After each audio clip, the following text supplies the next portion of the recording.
Dylan, you're on the Ken Coleman Show. Hey, how you doing? Dylan, I'm living the dream, man. How can I help? So recently at my place of employment, we have had an issue with our managers kind of getting away with whatever they want to do.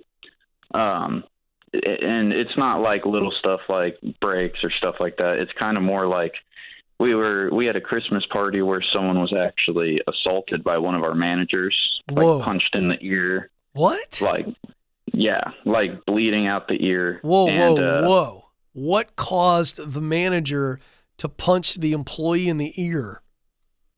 Alcohol.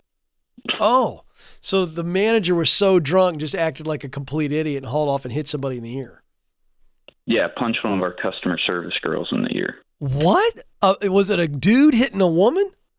Yes. Was he arrested? No. No charges were filed?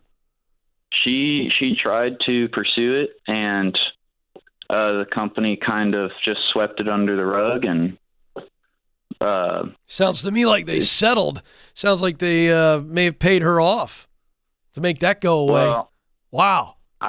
I don't know if they did, because she left, like she turned in her 2 weeks and went to a better place that she's enjoying working. Yeah, but, where she doesn't get slugged in the ear. I got to tell you something.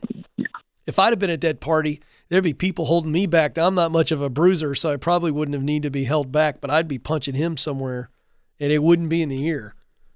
Yeah, What in the world is that? A dude hitting a woman? That's not cool. Yeah. Certainly not cool at a Christmas party.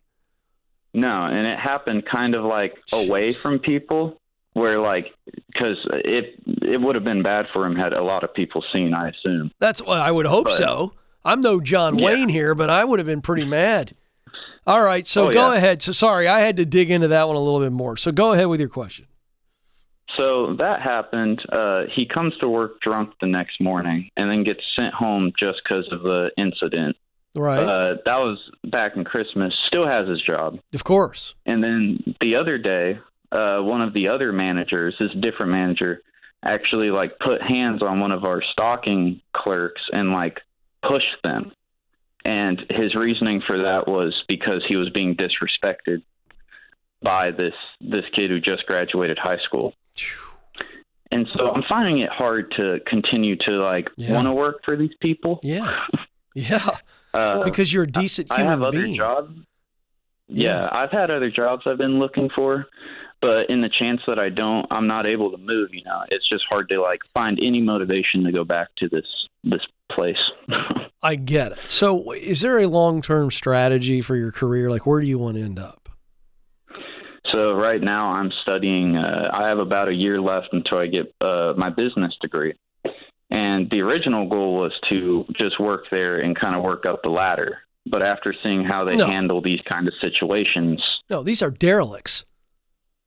These are derelicts. They are derelicts. Look it up. They are beyond doofus. This isn't doofus leadership. This is borderline evil. I make no mistake when I say the word evil. That you would allow this kind of stuff makes no sense. There's no character. There's no morals. This is beyond the pale. And the reason I asked you what your long-term play is because right now you just need to get out of there as soon as you can get out of there. I don't know how much longer you're going to put up with this nonsense. Now, I don't want you to leave until you have something to leave to, but I'm less concerned about where you go, as long as it's in a healthy organization and you can make the same amount of money or more than you're making now using the skill and experience you have, because long term you want to go somewhere else. So even if it's a lateral move, that's probably a good move. You're just not going to be able to stay there much longer. No, yeah. And the place I'm looking at would pay me more, and I wouldn't leave without another place to go. Good. But so take the next thing that gives you some stability until you get that business degree, and then you start connecting using the proximity principle, and you set yourself up for the future. So I'm looking at what's the ladder that I need to get on to eventually get where I want to be. Can I get there now, or do I need a transition phase? That becomes really the question you have to answer. You may not need a transition. You may be able to get a good job in a company that has a position up the ladder that maybe once you get the degree or you get a little bit more experience, you can move up there. But I'm in no way poo-pooing your business degree. But if you want to be in leadership and management, the degree may look good to certain people, but at the end of the day, it's not the be-all, end-all. So you can make moves now to put yourself on a ladder in an organization where they have leadership positions that you have your eye on that you would enjoy. Am I making sense? No, yeah, definitely. I enjoy managing. Like, that's the kind of where I found my passion for it. Right. So here's the deal. You, to truly enjoy managing and leading people, you will need to do it in an environment that is healthy, and you are not there. Yeah, because this leadership situation that you're under, the same people that will allow one of their leaders or, quite frankly, employees to hit another employee and there be no consequence other than go home and sleep it off, there will be much bigger issues that will come to your doorstep, whether you choose them or not. I'm just telling you, there's a whole lot more below the surface. There might be financial and legal issues. Who knows what's going on? If you turn a blind eye to that, Lord have mercy, I can't imagine what's underneath the carpet. Yeah, and really, I stay there a lot because, like, the people who work, like, under me, who I manage. Not your responsibility. I know where you're going, and I'm cutting you off, Dylan, because you're a good dude.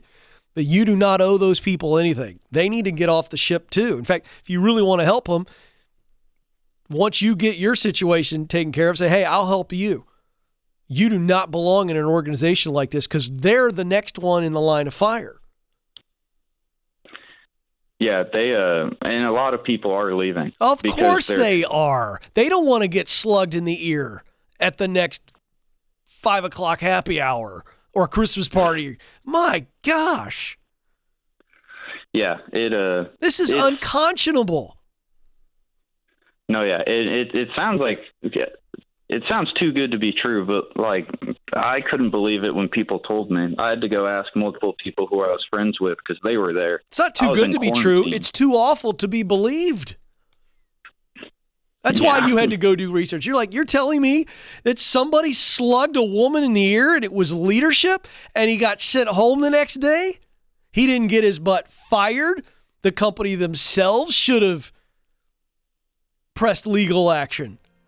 I'm telling you something, if I owned a company and one of my leaders under me slugged somebody in the ear, being fired is the least of their issues.